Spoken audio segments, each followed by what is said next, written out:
ಹೆಚ್ಚು ಬಡ್ಡಿ ಹಾಗೂ ಅಸಲು ಪಾವತಿಸಿದರೂ ಸಂಬಂಧಿಸಿದ ದಾಖಲೆಗಳನ್ನು ನೀಡದ ಮತ್ತೆ ಲಕ್ಷಾಂತರ ಹಣಕ್ಕೆ ಬೇಡಿಕೆ ಇಟ್ಟ ಖಾಸಗಿ ಫೈನಾನ್ಸ್ ಕಂಪನಿ ಮುಂದೆ ರೈತ ಸಂಘ ಹಾಗೂ ಸಾರ್ವಜನಿಕರು ಪ್ರತಿಭಟಿಸಿದರು. ಬೆಂಗಳೂರು ದಕ್ಷಿಣ ಜಿಲ್ಲೆ ಚನ್ನಪಟ್ಟಣ ನಗರದ ಸಾಯಿ ಆಸ್ಪತ್ರೆ ಬಳಿ ಇರುವ ಎಕ್ಸಿಟಾಸ್ ಸ್ಮಾಲ್ ಫೈನಾನ್ಸ್ ಬ್ಯಾಂಕ್ನವರೇ ಕೋಟ್ಮಾರ್ನಲ್ಲಿ ರೈತ ಮುಖಂಡ ಚಂದ್ರರವರಿಗೆ ಶೋಷಣೆ ಮಾಡಿದ್ದೇ ರೈತ ಸಂಘ ಪ್ರತಿಭಟನೆಗೆ ಇಳಿಯಲು ಕಾರಣವಾಗಿದೆ. ಎಕ್ಸಿಟಸ್ ಬ್ಯಾಂಕ್ನಿಂದ 5 ವರ್ಷಗಳ ಹಿಂದೆ 45 ಲಕ್ಷ ಸಾಲ ಪಡೆದಿರುವ ರೈತ ಚಂದ್ರು ಪ್ರತಿ ತಿಂಗಳು 35ರಿಂದ 40 ಸಾವಿರ ಬಡ್ಡಿ ಪಾವತಿಸಿ ಒಟ್ಟಾರೆ 15 ಲಕ್ಷ ಬಡ್ಡಿಯನ್ನೇ ಕಟ್ಟಿದ್ದಾರೆ. ಅಲ್ಲದೆ ಪಡೆದ 45 ಲಕ್ಷ ಅಸಲು ಕೂಡ ತೀರಿಸಿದ್ದು ಸಂಬಂಧಿಸಿದ ಒರಿಜಿನಲ್ ಡಾಕ್ಯುಮೆಂಟ್ ಹಿಂದಿರುಗಿಸುವಂತೆ ಕೇಳಿದಾಗ ಬ್ಯಾಂಕ್ನ ವ್ಯವಸ್ಥಾಪಕ ಲೋಕೇಶ್ ಇನ್ನೂ ಬ್ಯಾಲೆನ್ಸ್ ಇದ್ದು 5% ನಂತೆ 4 ಲಕ್ಷ ರುಗಳನ್ನು ಪಾವತಿಸಿದರೆ ಮಾತ್ರ ಡಾಕ್ಯುಮೆಂಟ್ ನೀಡುವುದಾಗಿ ತಿಳಿಸಿದ್ದಾರೆಂದು ಚಂದ್ರು ತಿಳಿಸುತ್ತಾರೆ. ಇಂತಹ ವಂಚನೆಯ ಬ್ಯಾಂಕ್ನಿಂದ ಯಾರೂ ಸಾಲದ ವ್ಯವಹಾರ ಮಾಡಬೇಡಿ, ಮಾಡಿದರೆ ಜೀವ ತೆಗೆದುಕೊಳ್ಳಬೇಕಾಗುತ್ತದೆ ಎಂದು ಆಕ್ರೋಶದ ತಮ್ಮ ನೋವನ್ನು ವ್ಯಕ್ತಪಡಿಸಿದರು. ಇದೇ ಸಂದರ್ಭದಲ್ಲಿ ಕರ್ನಾಟಕ ರಾಜ್ಯ ನೇಗಿಲು ಒತ್ತ ರೈತ ಸಂಘದ ರಾಜ್ಯಾಧ್ಯಕ್ಷ ಬೇವು ಕೃಷ್ಣೇಗೌಡ ಅಮಾಯಕ ಜನರನ್ನು ವಂಚಿಸುತ್ತಿರುವ ಎಕ್ಸಿಟಾಸ್ ಸ್ಮಾಲ್ ಫೈನಾನ್ಸ್ ಬ್ಯಾಂಕ್ನ ಹಗಲು ಧೋರಣೆಯ ಬಗ್ಗೆ ಗುಡುಗಿದರು.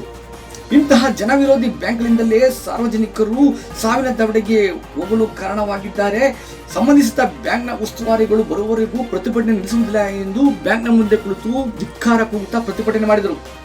ಪ್ರತಿಭಟನಾ ಕಾವು ರಂಗೇರುತ್ತಿದ್ದಂತೆ ಪೊಲೀಸರು ಸ್ಥಳಕ್ಕೆ ಆಗಮಿಸಿದರು.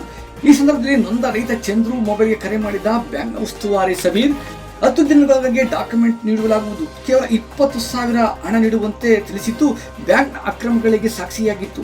ಕರ್ನಾಟಕ ರಾಜ್ಯ ನೇಗಿಲು ಒತ್ತ ರೈತ ಸಂಘದ ಆಟೋ ಘಟಕದ ಅಧ್ಯಕ್ಷ ಕನಕನಗರದ ಡಿ ಲೋಕೇಶ್ ಮಾತನಾಡಿ, ಸಾರ್ವಜನಿಕರನ್ನು ಶೋಷಣೆ ಮಾಡುವ ಇಂತಹ ಖಾಸಗಿ ಬ್ಯಾಂಕ್ಗಳಿಗೆ ಸರ್ಕಾರ ನೀಡುವ ಪರವಾನಗಿಯನ್ನು ರದ್ದು ಮಾಡಬೇಕು ಎಂದು ಆಕ್ರೋಶ ವ್ಯಕ್ತಪಡಿಸಿದರು.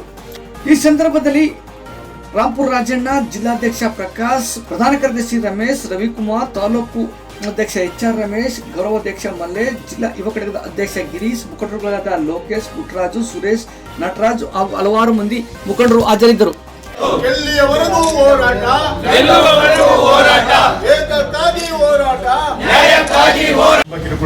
ಕಾರಣ ಏನು ಅಂದ್ರೆ 45 ಲಕ್ಷ ಅಮೌಂಟ್ ತಗೊಂಡವರು ಅದಕ್ಕೆ ಬಡ್ಡಿ ಸಮೇತ ಕ್ಲಿಯರ್ ಮಾಡಿರ್ತಾರೆ.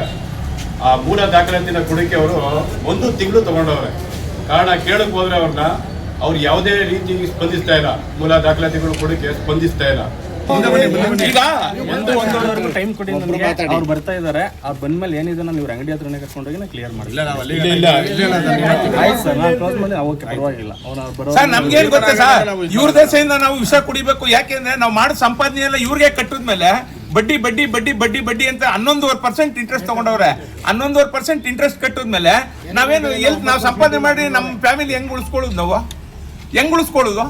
ಈಗ ಇವ್ರ ದೇಶದಿಂದ ನಾವು ಔಷಧಿ ಕುಡಿಬೇಕು, ಇಲ್ಲ ನೇಣು ಹಾಕಬೇಕು ಅಷ್ಟೇ. ಈ ಸಂಬಂಧಕ್ಕೆ ಬಂದಿದೀವಿ ನಾವು, ಇನ್ನೇನು ಮಾಡಕ್ಕಾಗಲ್ಲ. ನೀವು RBI ಇಂಟ್ರೆಸ್ಟ್ ಪ್ರಕಾರ ತಗೊಂಡಿದ್ದೀರಾ?